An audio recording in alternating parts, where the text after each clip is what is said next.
আজ আমি রান্না করছি ছাদ বাগানের মিষ্টি কুমড়ো শাক দিয়ে কুমড়ো শাকের চচ্চড়ি।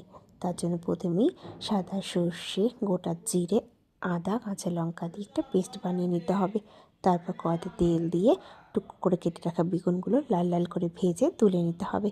এবার ওই তেলেই ফোড়নে দিতে হবে গোটা শুকনো লঙ্কা, 5 ফোড়ন, তেজপাতা। তারপরে একে একে দিতে হবে টুকরো করে কাটা আলু, পটল, নুন হলুদ দিয়ে ভালো করে ভেজে নিতে হবে। ভালো করে ভাজা হয়ে গেলে কেটে রাখা কুমড়ো শাকগুলো দিয়ে আরও কিছুক্ষণ রান্না করতে হবে। কিছুক্ষণ রান্নার পর দিতে হবে জিরা, কাঁচা লঙ্কা, বেটে রাখা মশলা, সামান্য চিনি, ভালো করে কষতে হবে।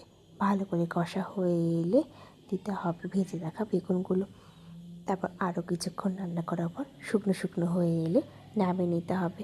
ব্যাস, তাহলেই তৈরি হয়ে যাবে মিষ্টি কুমড়ো শাকের চচ্চড়ি।